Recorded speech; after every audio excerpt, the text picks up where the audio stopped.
Me chamo Maria, tenho 22 anos, e acabei de me formar em bioquímica pela Northwestern. Meus pais nunca curtiram muito minhas escolhas, mas mesmo assim fizeram uma festona de formatura pra mim. Bizarro, né?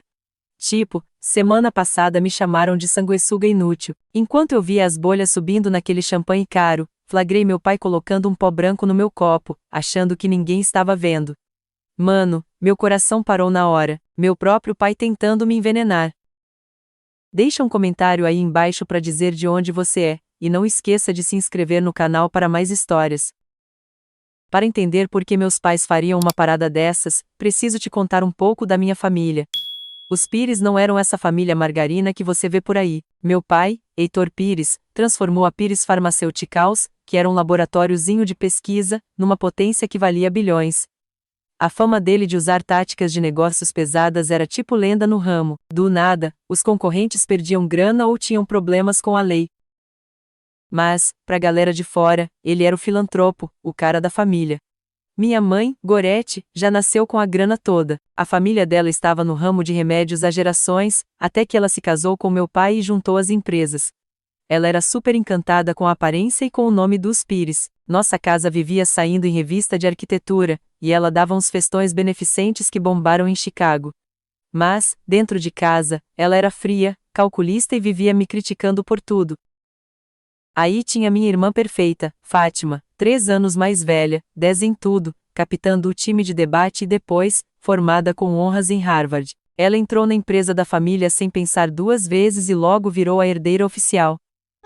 Meus pais nunca perdiam os jogos de tênis ou os recitais de piano dela. Eles mostravam os troféus e prêmios dela na casa toda. Quando ela falava na mesa, eles prestavam atenção em cada palavra. Comigo a história era outra. Mesmo tirando 10 em tudo, minhas conquistas nunca valiam nada.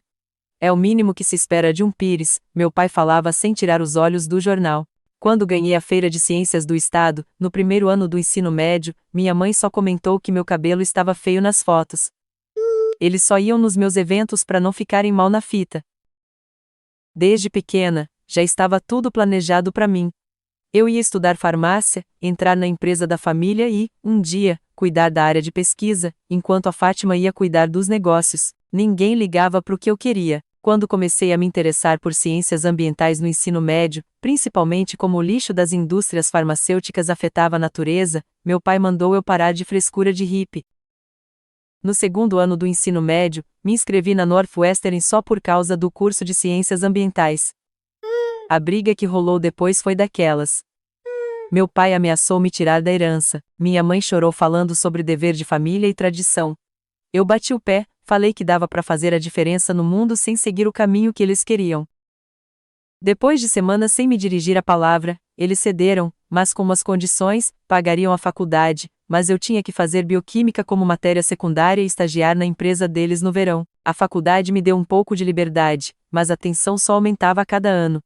Nas férias, era um monte de indiretas sobre essa minha fase e como eu ia voltar a ter juízo. No terceiro ano, a pressão aumentou, eles me mandavam anúncios de emprego no departamento de pesquisa deles. Quando consegui um estágio numa ONG ambiental, eles ameaçaram parar de pagar a faculdade. Preferi fazer um empréstimo para o último ano a ceder. O que eles não sabiam até pouco tempo atrás era que minha avó, mãe da Gorete, tinha me deixado uma grana alta num fundo que eu só ia poder mexer quando fizesse 23 anos ou terminasse a faculdade, o que viesse primeiro. A avó Lilian era a única da família que me apoiava. Ela era uma química brilhante, mas teve que trabalhar à sombra do marido. Antes de morrer, quando eu tinha 16 anos, ela me fez prometer que eu ia seguir meu próprio caminho.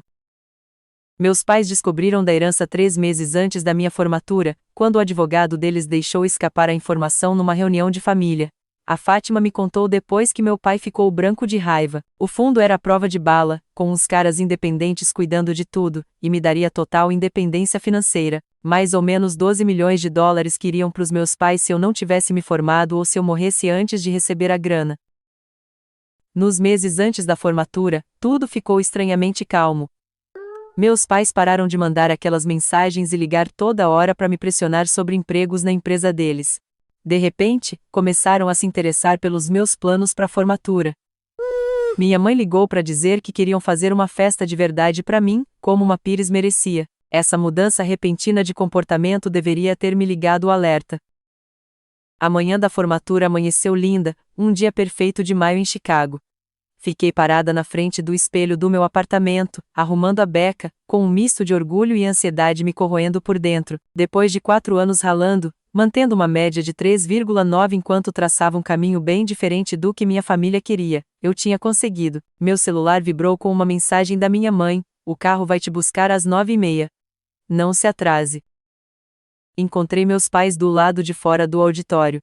Meu pai estava vendo e-mails no celular, e minha mãe me examinou de cima a baixo. "Não podia ter feito alguma coisa melhor com esse cabelo?" Ela perguntou para me dar um oi. "O fotógrafo vai tirar fotos da família mais tarde." Sem parabéns, sem orgulho, só crítica. Fátima estava meio de lado, me dando um sorriso de apoio. Maria, a voz da minha melhor amiga, Delfina, cortou a tensão. Ela veio correndo, com a beca de formatura voando, e a Zoe, nossa outra amiga, logo atrás. Elas tinham sido meu porto seguro na faculdade, a família que eu escolhi. "A gente conseguiu." Delfina me abraçou forte, sussurrando: "Seus pais ainda parecem que estão sentindo um cheiro ruim quando te veem." "Algumas coisas nunca mudam", sussurrei de volta. Enquanto minhas amigas falavam animadas sobre a cerimônia e nossos planos de dividir um apartamento para começar a vida, notei meus pais se afastando para ter uma conversa séria. Não consegui ouvir quase nada, mas umas palavras do meu pai chegaram aos meus ouvidos: "Precisamos resolver esse problema hoje, antes que saia do controle." Minha mãe assentiu com uma cara fechada e, de repente, me viu olhando para eles. Na hora, ela abriu aquele sorriso social que ela sempre usava. "Querida, vamos procurar nossos lugares, a cerimônia já vai começar." A cerimônia de formatura em si passou voando, com discursos, chamados de nomes e o peso bom do diploma na minha mão. Quando Maria Isabel Pires ecoou pelo auditório, ouvi Delfina e Bela gritando feito loucas. Meus pais aplaudiram educadamente, com expressões indecifráveis. Depois da cerimônia, o carro nos levou rapidinho para o Península Chicago, onde meus pais tinham alugado o terraço todo para minha festa de formatura. Fiquei chocada com tanto luxo: esculturas de gelo, fontes de champanhe, ilhas gastronômicas e até uma orquestra tocando num canto. Flores frescas cobriam tudo, e um fotógrafo profissional circulava entre os convidados que chegavam. "Que produção seus pais montaram!" comentou o Dr. Ruben, chegando perto de mim com um copo de água na mão. Ele tinha sido sócio do meu pai nas pesquisas anos atrás, antes de virar professor na Northwestern. Ele era um mentor para mim, uma das poucas pessoas do mundo da minha família que eu realmente gostava. "Parabéns pela sua conquista impressionante, Maria." "Obrigada." "É meio demais, não é?" "Não é muito o estilo deles, pelo menos, não para mim." Dei uma olhada na galera que chegava. Na verdade, tô surpresa com a lista de convidados. Mal conheço metade dessas pessoas. Dr. Ruben seguiu meu olhar até onde meu pai conversava com 2 caras de terno caro. "Sócios", ele explicou. "E ali, com sua mãe?" "Aquele é Nestor Pimenta, advogado da família." Ele abaixou a voz. "As coisas andam tensas na empresa ultimamente. Tem uns boatos de irregularidades em uns testes clínicos. Seu pai vive trancado em reuniões há semanas." Meu estômago embrulhou. "Que tipo de irregularidades?" Ele balançou a cabeça. "Nada concreto. Mas fica esperta, Maria, seus pais parecem." Ele fez uma pausa, escolhendo as palavras com cuidado, particularmente empenhados em manter o nome dos Pires intacto agora. Quando a festa estava bombando, notei uma coisa estranha. Meus pais me vigiavam o tempo todo, não com orgulho nem com aquela decepção de sempre, mas com um olhar calculista que me dava calafrios. Se eu mudava de grupo de conversa, um deles se mexia sem querer, querendo para me manter no campo de visão. Fátima chegou de mansinho do meu lado quando peguei um canapé. "Tá rolando alguma coisa esquisita", ela murmurou. "O pai me perguntou umas 3 vezes se você tinha falado dos seus planos depois da formatura." E a mãe fica olhando pro relógio como se estivesse esperando alguma coisa. Antes que eu pudesse responder, meu pai bateu na taça para chamar a atenção. "Em 15 minutos, vamos fazer um brinde especial à formanda", ele anunciou, com aquele sorriso de empresário no rosto. "Pessoal, peguem uma taça para a ocasião." Vi os garçons começando a preparar as taças em bandejas de prata. Meu pai chamou o chefe dos garçons e apontou para uma garrafa de champanhe com um rótulo dourado. "Essa", ouvi ele dizer, "só para a família." Faltando 15 minutos para o brinde, dei uma desculpa e fui no banheiro. O banheiro principal estava com fila, então peguei um corredor de serviço para usar o banheiro dos funcionários que eu tinha visto antes. Chegando perto, ouvi uns sussurros nervosos vindo da esquina. Você tem certeza absoluta de que isso é necessário? A voz da minha mãe, tensa e um pouco mais aguda que o normal. Quer perder tudo o que construímos? Meu pai respondeu, sibilando. A investigação da Anvisa está ganhando força. Se eles acharem aqueles resultados dos testes, a gente tá ferrado. O fundo dá a ela dinheiro suficiente para ser totalmente independente, e se ela resolver virar a defensora do meio ambiente e expor a contaminação do rio pela fábrica do interior, ela sempre foi certinha demais para fazer isso. Mas dopar, lá na própria festa de formatura, Heitor, a gente podia conversar com ela de novo. Conversar nunca funcionou com ela. Ela é teimosa e ingênua. É só o suficiente para deixar lá doente, não para matar lá. Ela vai ficar uns dias no hospital com o que vai parecer intoxicação alimentar. Isso nos dá tempo para cuidar da papelada e transferir uns bens antes da liberação do fundo. Os advogados confirmaram que, se ela morrer antes da transferência oficial na semana que vem, volta pra gente como parentes mais próximos. Abaixa a voz, minha mãe sussurrou com rispidez. Alguém pode nos ouvir. Meu sangue gelou na hora enquanto eu me encostava na parede, quase sem respirar. Eles estavam planejando me envenenar. Meus próprios pais. A ficha demorou para cair, de tão absurda que era a situação. Minha mente tentou negar, mas a bioquímica em mim processou as palavras do meu pai friamente, só o suficiente para deixar, lá doente, uma dose não letal de algo que ia parecer intoxicação alimentar, mas sério bastante para hospitalização. Voltei para o corredor de fininho antes que eles me descobrissem, minhas mãos tremendo tanto que mal consegui retocar a maquiagem no espelho do banheiro principal.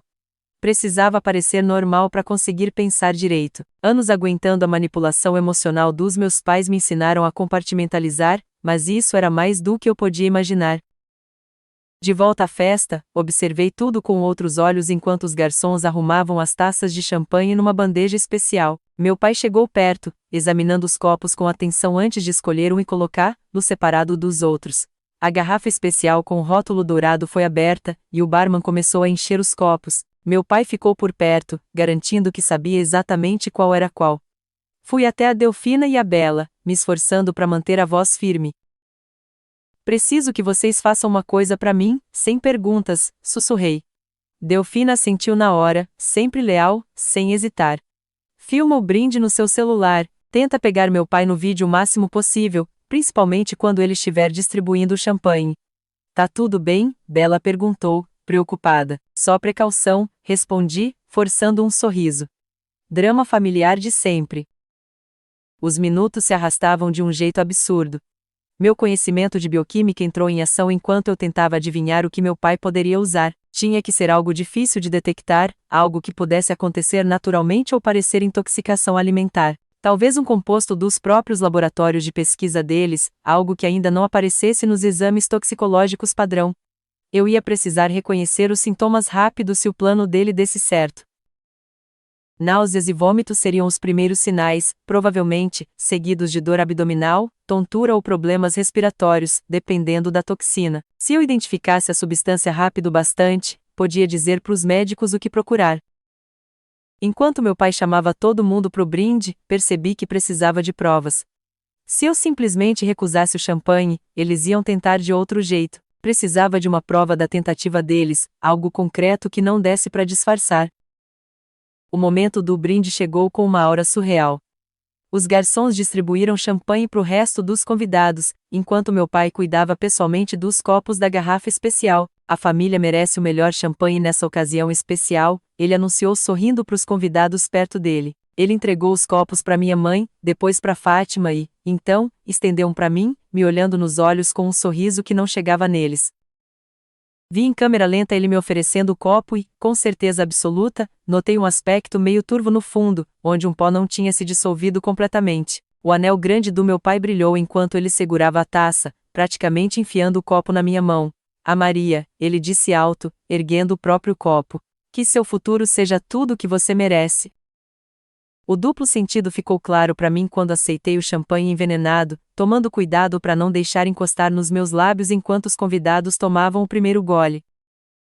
Antes de bebermos, minha mãe interrompeu suavemente: Heitor, Por que você não fala umas palavras sobre nossa filha nesse dia especial? Meu pai pigarreou, mudando para o modo discurso público. A Maria sempre foi determinada, ele começou, escolhendo palavras que soavam elogiosas para quem ouvia, mas carregavam anos de desaprovação que só eu conseguia perceber. Apesar de ter escolhido um caminho pouco convencional, celebramos sua conquista acadêmica. Enquanto ele continuava o discurso cheio de indiretas, minha mente corria a mil. Delfina estava filmando como combinado, com o celular capturando tudo discretamente. Eu precisava agir agora, antes que o brinde terminasse. O champanhe na minha mão era como uma bomba relógio. E a Fátima, meu pai acrescentou, surpreendendo todo mundo por desviar do brinde tradicional à formanda, que mostrou o que uma pires de verdade pode fazer no mundo dos negócios, o exemplo perfeito de lealdade à família. Fátima sorriu sem graça, claramente pega de surpresa por ser incluída num momento que devia ser meu. E, naquele instante, tomei minha decisão. Falando na minha irmã incrível, eu disse, dando um passo à frente com um sorriso radiante, eu não estaria aqui sem o apoio dela. Virei para Fátima, erguendo minha taça. Ela merece um brinde também. Aliás, estendi minha taça de champanhe para ela. Esse champanhe especial que o pai escolheu é bom demais para não ser compartilhado. Pega o meu, irmã. Insisto. Antes que alguém pudesse reagir, enfiei meu copo intocado na mão da Fátima e peguei o copo dela, que já estava meio vazio. A cara do meu pai congelou numa máscara de horror que ele não podia mostrar em público, enquanto os nós dos dedos da minha mãe ficaram brancos de tanto apertar a própria taça. A família, declarei, erguendo o champanhe seguro da Fátima enquanto olhava direto nos olhos do meu pai. Confusão brilhou no rosto da Fátima, mas o treinamento social falou mais alto. Ela sorriu e ergueu meu copo de champanhe. A família, ela repetiu, e bebeu um gole generoso do champanhe envenenado. Tomei um gole do copo original dela, sem desviar o olhar do meu pai. O rosto dele tinha ficado pálido, com um brilho fino de suor aparecendo na testa enquanto ele percebia o que tinha acontecido. Minha mãe olhava rapidamente da Fátima para ele, com um sorriso ensaiado começando a rachar. O momento passou. Os convidados aplaudiram, as conversas voltaram ao normal, e a orquestra recomeçou a tocar. Comecei a circular pela multidão, puxando assunto com todo mundo enquanto ficava de olho na Fátima. Culpa e medo lutavam dentro de mim. Não tinha tido tempo de pensar em outra solução, mas tinha deixado minha irmã tomar o veneno que era para mim. A dose devia ser não letal, pelo que tinha ouvido. Mas e se meu pai tivesse mentido para minha mãe? E se a Fátima reagisse mal à substância? 34 minutos depois do brinde, aconteceu. Eu estava conversando com um dos meus professores quando ouvi um grito do outro lado do salão. Fátima estava falando com um dos sócios mais novos da empresa quando, de repente, apertou a testa com a mão, cambaleando um pouco. Tô me sentindo estranha, ouvi ela dizer, com a voz arrastada, muito tonta, de repente. Abri caminho pela multidão e vi o sócio a segurando sem jeito enquanto ela desabava para frente. Socorro, ele gritou. Tem alguma coisa errada. Meus pais correram para perto, com pânico genuíno nos olhos agora que a filha predileta era quem estava passando mal em vez da decepção da família. Meu pai chegou nela primeiro, amparando a cabeça dela enquanto ela começava a murmurar coisas sem sentido. A pele dela tinha ficado acinzentada, e suor escorria da testa. Chamem uma ambulância, minha mãe gritou, perdendo a pose toda. Dr. Ruben apareceu do meu lado, com o instinto de médico falando mais alto enquanto ele checava o pulso da Fátima. Os batimentos cardíacos estão acelerados e irregulares, ele informou, afrouxando a gola dela. O que ela estava fazendo antes de isso acontecer?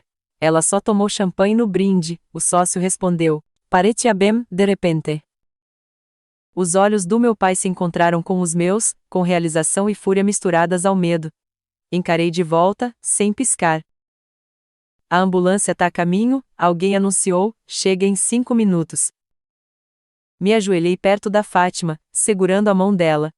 Fiquem com ela, falei para os meus pais com firmeza. Vou lá embaixo para indicar o caminho para os paramédicos. Eles assentiram distraídos, com toda a atenção voltada para Fátima, que tinha começado a tremer um pouco. Na privacidade do elevador, peguei meu celular e liguei para Delfina. Me encontra no saguão agora, ordenei. Traz o celular com a filmagem. É uma emergência. Delfina e Bela estavam esperando quando as portas do elevador se abriram. A Fátima desmaiou, expliquei rápido, indo em direção à entrada. Preciso que você dê uma cópia da filmagem do brinde para os paramédicos e diga que suspeito de envenenamento. E me manda um backup. Envenenamento? Bella repetiu, horrorizada. Que merda tá acontecendo, Maria? Eu explico tudo depois. Por favor, confia em mim. As sirenes da ambulância já davam para ouvir, cada vez mais perto. Quando os paramédicos chegaram, fui falar com o primeiro deles. Minha irmã desmaiou lá em cima. Os sintomas são tontura, desorientação, batimento cardíaco irregular e tremores. Tenho motivos para acreditar que ela ingeriu uma substância tóxica no champanhe. O paramédico me olhou de cima a baixo. Suspeita de envenenamento. Com base em quê? Sou formada em bioquímica. Os sintomas apareceram de repente uns 30 minutos depois de ela ter tomado o champanhe. Além disso, antes que eu pudesse terminar, meus pais saíram do elevador com o doutor Ruben amparando a Fátima, que estava quase inconsciente. Os paramédicos foram correndo com uma maca, colocando o treinamento em prática enquanto avaliavam o estado dela. Por favor, ajudem ela, minha mãe chorava, com o rímel todo borrado. Ela simplesmente desmaiou. Pressão 90/60 e caindo, um paramédico informou. Pulso 120 irregular. Enquanto eles colocavam ela na ambulância, meu pai virou para mim, com a voz baixa e ameaçadora. O que você fez? Nada, respondi com calma. Ela bebeu do meu copo. Lembra do champanhe especial que você escolheu só para mim? O rosto dele se contorceu de raiva e medo. Você trocou os copos de propósito. Você sabia. Sabia o quê, pai? Que você colocou alguma coisa na minha bebida? Por que eu pensaria isso? Sustentei o olhar dele. A não ser que você tenha colocado. Ela precisa de alguém da família com ela, um paramédico interrompeu. Só uma pessoa pode ir. Eu vou, minha mãe insistiu, já entrando na ambulância. A gente segue no carro, meu pai disse, apertando meu braço com força. Todos nós. A viagem para o Northwestern Memorial Hospital foi de um silêncio tenso. Meu pai dirigiu enquanto eu sentava no banco de trás, com Delfina e Bela prometendo me encontrar lá. Meu celular vibrou com uma mensagem da Delfina, vídeo enviado para o seu e-mail mostrando você trocando os copos depois que seu pai te deu um. O que eu falo para a polícia quando chegar? Polícia. É claro, ia ter polícia se suspeitassem de envenenamento. Respondi rápido, conta tudo o que você viu. Mostra o vídeo. Na sala de emergência, o caos reinava. Fátima tinha sido levada para uma área de tratamento, com minha mãe chorando e fazendo drama para quem quisesse ouvir sobre a filha preciosa que tinha desmaiado do nada. Fui direto para o balcão das enfermeiras. Preciso falar com o médico da minha irmã agora. Tenho motivos para acreditar que ela ingeriu uma toxina, e posso saber qual é. A enfermeira me olhou desconfiada até eu acrescentar: sou formada em bioquímica, especialista em compostos farmacêuticos. Por favor, o tempo pode ser crucial. Minutos depois, estava conversando com Adra Patel, a médica da emergência que estava cuidando da Fátima. Sua irmã está apresentando sintomas consistentes com envenenamento anticolinérgico, ela explicou. Batimento cardíaco acelerado, confusão, pupilas dilatadas, boca seca. Estamos tratando os sintomas enquanto fazemos exames toxicológicos. Vocês precisam procurar especificamente por derivados de ciclopentolato, eu disse. Meu pai trabalha com versões modificadas na Pires Pharmaceuticals. Eles estão testando uma nova classe de compostos que não aparece nos exames toxicológicos padrão. Adra Patel levantou as sobrancelhas. Essa é uma sugestão bem específica. Por que você suspeita desse composto em particular? Respirei fundo. Porque acredito que meu pai colocou de propósito no meu copo de champanhe, mas minha irmã bebeu no lugar. A postura profissional dela não mudou, mas ela pegou o telefone. Preciso entrar em contato com a polícia. Em menos de uma hora, a sala de emergência tinha se transformado numa cena de crime. 2 detetives entrevistavam a equipe, enquanto um policial uniformizado ficava do lado de fora da sala de tratamento da Fátima. Meus pais tinham sido separados para interrogatório, minha mãe protestando alto contra as acusações absurdas, e meu pai exigindo a presença do advogado. Eu estava sentada numa salinha de consulta com a detetive Rivera, uma mulher séria com olhos gentis que escondiam uma postura durona. Me conta de novo o que aconteceu, ela pediu, anotando tudo em detalhes. Relembrei tudo, desde a conversa que ouvi escondida até ver meu pai colocando o pó no meu champanhe, e a decisão de trocar os copos com a Fátima numa fração de segundo. Sou formada em bioquímica, reconheci os sintomas quando eles começaram. Nunca imaginei que ele usaria algo potencialmente letal, mas não podia ter certeza. E por que seus pais queriam te envenenar? Ela perguntou com cuidado. Dinheiro, respondi simplesmente. Controle. Minha avó me deixou um fundo de uns 12 milhões de dólares que vai ser liberado na semana que vem. Se eu morresse antes, voltava para os meus pais. Além disso, eles descobriram recentemente que a empresa farmacêutica deles está sendo investigada pela Anvisa, e eles acham que eu posso ter informações que podem prejudicá-los. A expressão da detetive Rivera não mudou, mas ela escreveu alguma coisa e sublinhou. Essa é uma acusação grave. Eu sei, falei baixo. Tem o vídeo que minha amiga fez do brinde. Dá pra ver claramente meu pai me dando um copo específico e minha decisão de trocar com a Fátima. Vocês também podem entrevistar o Dr. Ruben, que sabe das tensões dentro da família e da empresa. Uma batida na porta nos interrompeu. Adra. Patel entrou com um tablet na mão. Temos os resultados preliminares dos exames toxicológicos, ela anunciou. Encontramos níveis elevados de um composto anticolinérgico modificado, parecido com ciclopentolato, mas não idêntico. Parece ser um composto de pesquisa que ainda não está sendo comercializado. A detetive Rivera olhou para a gente. Traduz, por favor. É uma droga criada em laboratório que causa sintomas parecidos com intoxicação alimentar grave, mas com efeitos cardiovasculares adicionais, expliquei. Exatamente o tipo de composto que a Pires Pharmaceuticals tem desenvolvido. Só alguém com acesso aos laboratórios de pesquisa deles teria isso. Ela vai ficar bem? Perguntei para Dra. Patel, ansiosa. Estamos administrando fisoxigmina como antídoto, ela respondeu. O estado dela é grave, mas estável. Se não tivéssemos identificado o composto rápido, poderia ter havido danos cardíacos permanentes. Fechei os olhos por um instante, sentindo um alívio enorme. Obrigada. Quando abri, vi a detetive Rivera me analisando com atenção. Você tem noção de que, por sua própria admissão, você permitiu que sua irmã bebesse o que você suspeitava ser champanhe envenenado? Meu estômago embrulhou. Eu não sabia o que fazer naquele momento. Precisava de provas. Achei que fosse só o suficiente para deixar alguém doente, não para matar. Minha voz tremia um pouco. Tomei uma decisão horrível e vou ter que conviver com isso. Antes que ela pudesse responder, a porta se abriu com força e meu pai entrou furioso, seguido por um policial sem jeito e um cara bem vestido com cara de poucos amigos. Isso é ultrajante, meu pai gritou. Minha filha é claramente instável mentalmente e tem inveja do sucesso da irmã. Ela tem feito acusações descabidas sobre nossa família há anos. Senhor Pires, preciso pedir que o senhor se retire, a detetive Rivera disse com firmeza, se levantando. Heitor Pires, não diga mais uma palavra, o cara de terno instruiu, colocando a mão no braço do meu pai. Sou Nestor Pimenta, advogado da família Pires. Meu cliente não vai se pronunciar no momento.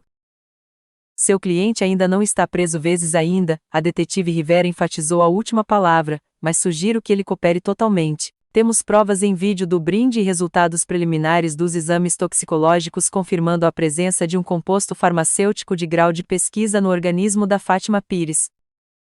O rosto do meu pai passou por uma série rápida de emoções antes de se fixar em fúria fria. Maria sempre foi problemática, ele disse, com a voz de repente calma e ponderada. Ela tinha ciúmes da irmã, ressentimento das nossas expectativas. Ela já ameaçou destruir a empresa da família por despeito. Isso não é verdade, protestei. Nós toleramos as extravagâncias dela com ciências ambientais, apesar das responsabilidades dela com a empresa da família, ele continuou como se eu não tivesse falado. Nós até demos essa festa de formatura cara para mostrar nosso apoio, e como ela nos retribui, criando esse drama elaborado e permitindo que a própria irmã fique doente. Nestor Pimenta colocou um cartão de visitas na mesa. Detetive, vamos cooperar totalmente com sua investigação, mas qualquer pergunta adicional deve ser feita através de mim. A família Pires é importante nesta comunidade, e esperamos discrição. Depois que eles saíram, a detetive Rivera pegou o cartão com 2 dedos, como se estivesse contaminado. Família interessante a sua, Certa. Pires. Você não faz ideia, respondi, exausta. Uma confusão no corredor chamou nossa atenção. O Dr. Ruben tinha chegado e estava discutindo com o policial do lado de fora do quarto da Fátima.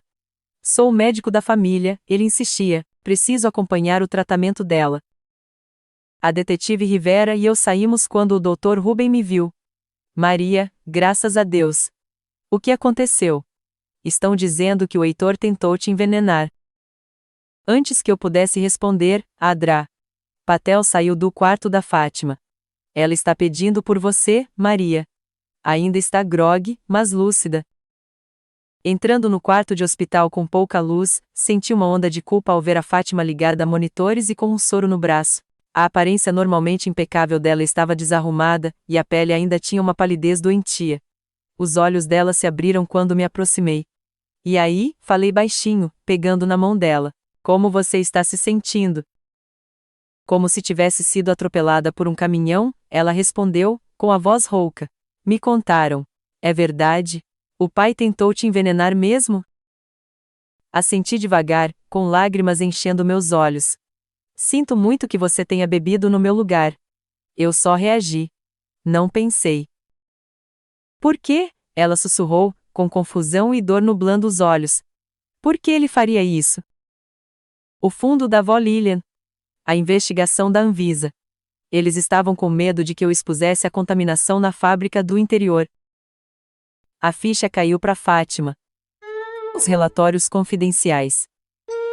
Aqueles que eles guardam no servidor seguro. Ela apertou minha mão fraco. Eu vi eles no mês passado, mas não entendi o que estava olhando. Níveis de metais pesados, registros de descarte. Eles estão jogando lixo tóxico direto na água há anos. Uma batida suave interrompeu a gente quando a detetive Rivera entrou com outro policial à paisana. Certa, Pires, acabamos de receber algumas informações adicionais que achei que você deveria saber. O FBI está investigando a Pires Pharmaceuticals há 6 meses por fraude, crimes ambientais e falsificação de dados de testes clínicos. Olhei para ela, chocada. O FBI? Sim. Seus pais já estavam sendo vigiados. Quando entramos em contato com eles sobre o incidente do envenenamento, eles compartilharam que tem evidências substanciais de atividade criminosa. Eles acabaram de executar mandados de busca nos escritórios e na casa da sua família. Os monitores da Fátima apitaram quando o batimento cardíaco dela aumentou. Meu Deus, ela sussurrou. Eu assinei alguns daqueles documentos. O Heitor disse que eram registros regulatórios de rotina. Vamos precisar conversar com você sobre isso mais tarde, Certa. Pires, o outro policial disse para Fátima. Por enquanto, se concentre na sua recuperação. Quando eles saíram, Fátima começou a chorar baixinho, eu confiei neles completamente. Eu defendi eles sempre que você reclamava de como eles te tratavam. E o tempo todo. Apertei a mão dela com força. Você não sabia, eles manipularam nós duas, só que de jeitos diferentes. O que acontece agora? Ela perguntou, com medo e incerteza substituindo a confiança de sempre. Agora a gente conta a verdade, responde simplesmente. Toda ela. A história saiu no vezes Chicago Tribune vezes 2 dias depois. CEO de empresa farmacêutica e esposa presos por tentativa de assassinato da filha. Manchetes menores acrescentavam, FBI descobre fraude e crimes ambientais em massa na Pires Pharmaceuticals. Nosso sobrenome, antes sinônimo de sucesso e filantropia, virou da noite pro dia sinônimo de ganância corporativa e traição familiar. Mudei temporariamente pro apartamento da Delfina e da Bela, sem coragem de voltar pro meu lugar, onde os repórteres estavam de tocaia. Fátima ficou no hospital por mais 4 dias antes de ser liberada aos cuidados da nossa tia Patrícia, irmã da minha mãe que morava longe e que veio correndo de Seattle ao saber da notícia. Eu sempre soube que a Goretti era capaz de coisas terríveis, a tia Patrícia me contou tomando café na cafeteria do hospital, mas nunca imaginei isso, eu devia ter mantido contato com vocês. A investigação se expandiu rápido. Com mandados de busca em mãos, o FBI descobriu um monte de documentos comprometedores tanto nos escritórios da Pires quanto na nossa casa. E-mails detalhavam a falsificação sistemática de dados de segurança de 3 remédios importantes que estavam no mercado. Testes ambientais mostraram anos de descarte ilegal de lixo tóxico que tinha contaminado a água de comunidades perto da fábrica do interior. A detetive Rivera me mantinha atualizada sobre o caso do envenenamento. O laboratório confirmou que o composto era um anticolinérgico experimental do laboratório particular do seu pai, ela explicou durante um dos nossos encontros. Ele tinha pego a substância 3 dias antes da sua formatura. Também encontramos anotações no escritório dele em casa detalhando os cálculos da dosagem. Cooperei com as autoridades, fornecendo tudo o que sabia sobre as operações da empresa e o comportamento dos meus pais. Os dias se misturavam numa névoa de entrevistas com a polícia, reuniões com os promotores e cuidando da recuperação da Fátima. Uma semana depois do incidente, encontrei o agente especial Donovan do FBI a pedido dele. Ele espalhou fotos na mesa entre nós. Reconhece este lugar? Analisei as imagens do que parecia ser um depósito. Dentro, havia caixas de documentos, vários notebooks e, o que era mais perturbador, frascos de vários compostos cuidadosamente organizados em contêineres com temperatura controlada. Não, respondi. Nunca vi este lugar. É um depósito alugado no seu nome, ele disse, observando minha reação com atenção, aberto há 6 meses com o que parece ser uma assinatura falsificada. Meu sangue gelou. Eles estavam planejando isso há meses, me incriminando caso o plano original falhasse. Parece que sim, o agente Donovan concordou. Encontramos evidências no computador do seu pai de vários planos de contingência. A tentativa de envenenamento era, na verdade, o plano C. Os planos A e B envolviam armações mais elaboradas que teriam te incriminado por espionagem corporativa e roubo de dados. Enquanto o caso se desenrolava, mais segredos de família vieram à tona. Registros financeiros revelaram que meus pais estavam desviando dinheiro da empresa para contas offshore há anos. Ex-funcionários apareceram com histórias de terem sido demitidos depois de levantar questões de segurança. 3 famílias entraram com processos alegando que seus entes queridos tinham morrido por causa de efeitos colaterais que a Pires Pharmaceuticals tinha escondido de propósito durante os testes clínicos. Em meio a tudo isso, Fátima e eu ficamos mais próximas do que nunca. A fachada da filha perfeita desmoronou enquanto ela processava sua própria sensação de traição e manipulação. Eu era marionete deles, ela admitiu durante uma das nossas longas conversas no quarto dela. Tudo o que eu fiz foi para agradá-los. Minha identidade inteira foi construída em torno de ser a filha Pires perfeita. Você também era o escudo deles, eu apontei gentilmente. Enquanto você era bem-sucedida e obediente, eles podiam me descartar como a filha problemática em vez de questionar o próprio comportamento. 2 semanas depois do incidente, recebemos a notícia de que nossos pais estavam sendo mantidos presos sem direito à fiança depois que o juiz os considerou um risco de fuga devido aos bens consideráveis que tinham no exterior. A audiência preliminar deles estava marcada para a semana seguinte. Na manhã da audiência, Fátima e eu nos encontramos para tomar café da manhã num café tranquilo longe do tribunal. Ela ainda se movia com cuidado, com o corpo não totalmente recuperado do veneno. Está pronta para isso? Perguntei, mexendo no meu café intocado. Não, ela admitiu. Mas precisamos estar lá. Preciso olhar nos olhos deles. Os degraus do tribunal estavam lotados de repórteres que gritavam perguntas enquanto nos aproximávamos. Lá dentro, a sala de audiências ficou em silêncio quando entramos, com todos os olhos se voltando para observar a filha envenenada e a filha que era o alvo. Nossos pais estavam sentados na mesa de defesa, ambos vestidos impecavelmente apesar de semanas na detenção. Os olhos da minha mãe se encheram de lágrimas quando ela viu a Fátima, mas meu pai olhou direto para frente, se recusando a nos reconhecer. As provas apresentadas eram condenatórias. A promotoria exibiu o vídeo do brinde, mostrando claramente meu pai me dando um copo específico e minha subsequente troca com a Fátima. Apresentaram os relatórios toxicológicos, com o composto rastreado correspondendo exatamente às amostras encontradas no laboratório particular do meu pai. Registros financeiros demonstraram o motivo, meu fundo que voltaria para eles caso eu morresse.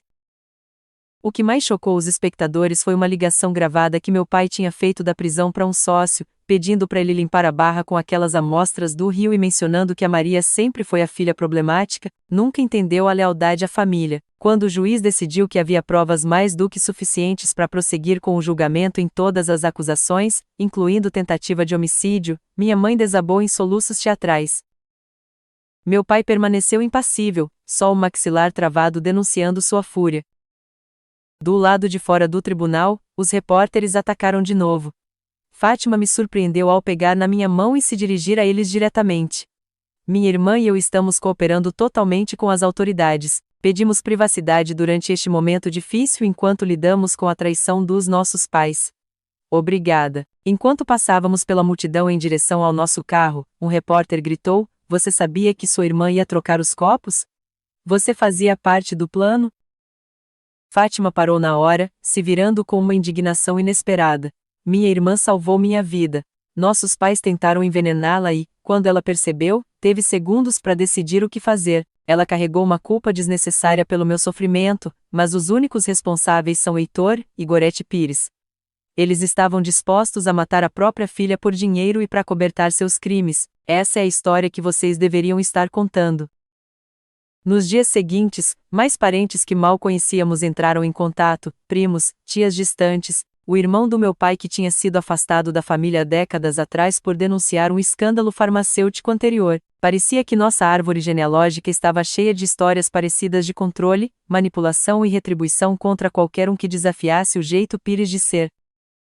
Fátima e eu começamos o processo doloroso de nos separar legal e financeiramente dos nossos pais. Contratamos nossa própria advogada, uma mulher gentil, mas sagaz chamada Vivian Santos, que nos ajudou a lidar com as complexidades da nossa situação. O fundo da sua avó está seguro, ela me garantiu durante uma reunião. Os responsáveis aceleraram a transferência dadas as circunstâncias extraordinárias. Quanto a Pires Pharmaceuticals, é mais complicado. Não quero ter nada a ver com isso, declarei com firmeza. Fátima assentiu em concordância. Nem eu. Mas temos uma responsabilidade com os funcionários que não estavam envolvidos nas atividades criminosas e com as comunidades afetadas pela contaminação. Há também a questão dos bens pessoais dos seus pais, Vivian continuou. Grande parte provavelmente será apreendida pelo governo ou direcionada para a restituição das vítimas, mas ainda haverá bens consideráveis que normalmente passariam para vocês como filhas únicas. Olhei para Fátima, vendo meu próprio conflito refletido nos olhos dela. Precisamos de tempo para pensar nisso, eu disse finalmente. Conforme o verão avançava, o caso contra nossos pais se fortalecia.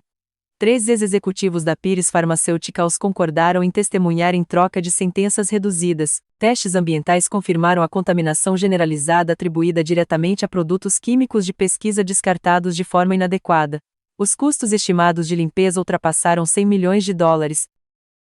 Em agosto, 2 meses depois do incidente da festa de formatura, Fátima e eu voltamos à casa da nossa infância com agentes do FBI para identificar documentos e evidências adicionais. Caminhar pelos cômodos silenciosos e imponentes parecia surreal.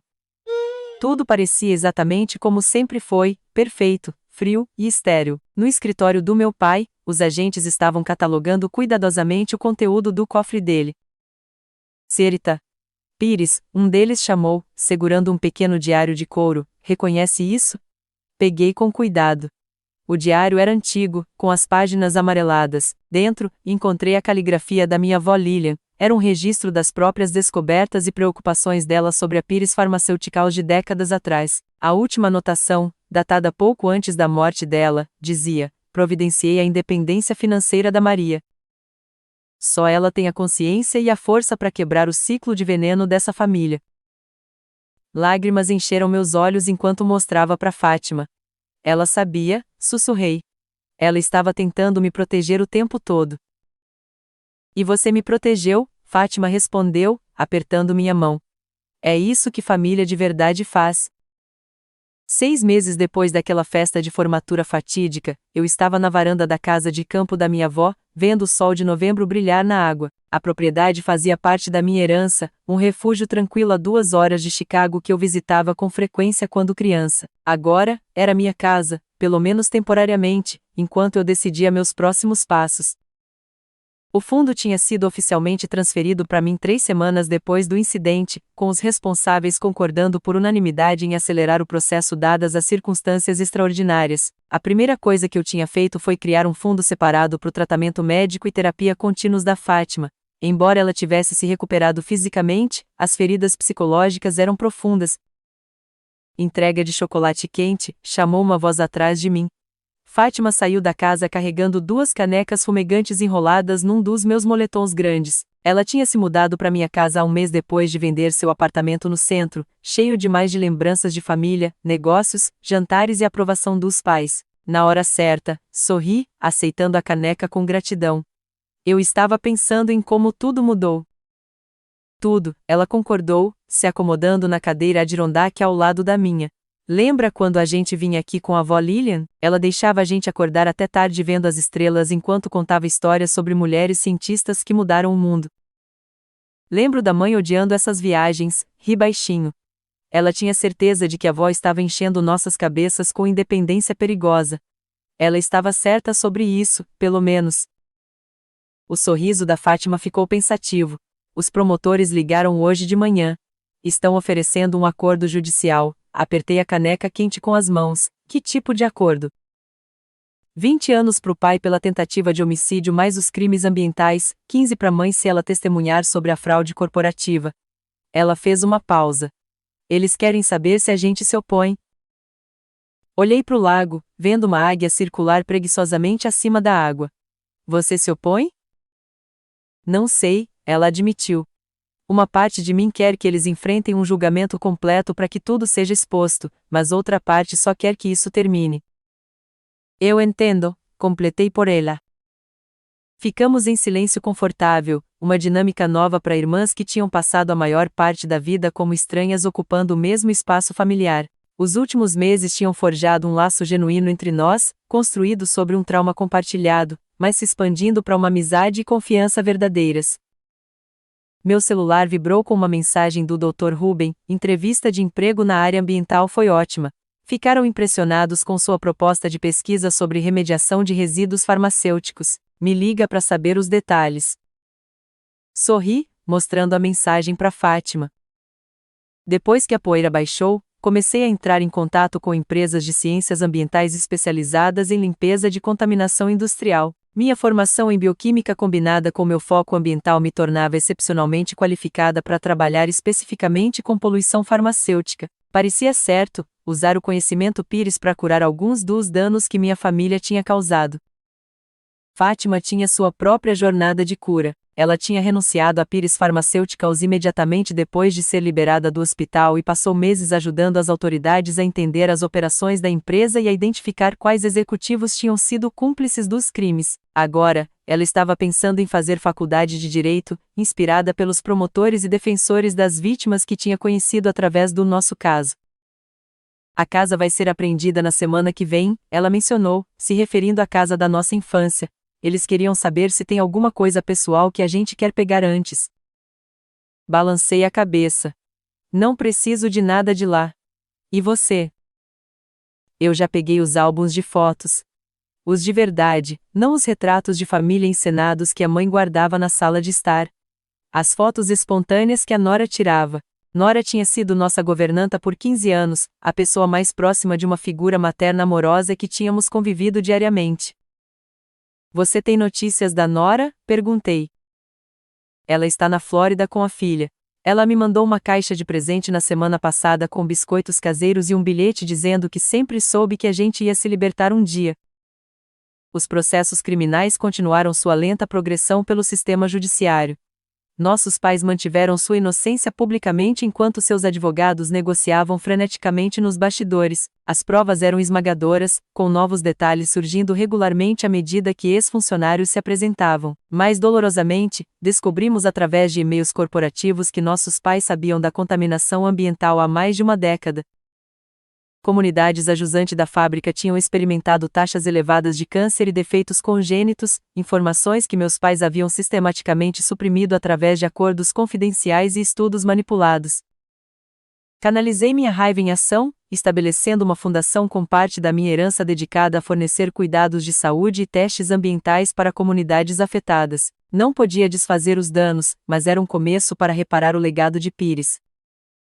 A mídia gradualmente perdeu o interesse na nossa história à medida que novos escândalos surgiam, permitindo-nos um anonimato precioso para reconstruir nossas vidas. Comecei a fazer trabalho voluntário com um programa de monitoramento da qualidade da água no lago, encontrando cura no simples ato de proteger algo bonito.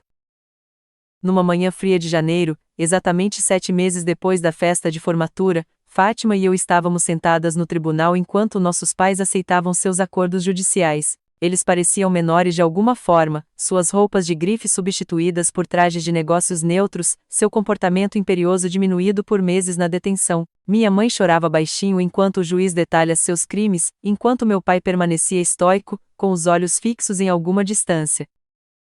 Nenhum dos dois olhou para nós, suas filhas sentadas na galeria. Quando perguntado se eles queriam fazer declarações antes da sentença, minha mãe recusou entre lágrimas. Meu pai se levantou, e por um breve momento, pensei que ele pudesse expressar remorso. Em vez disso, falou sobre sua vida inteira de contribuições para a ciência médica e como sempre tinha feito o que era necessário para proteger os negócios da família.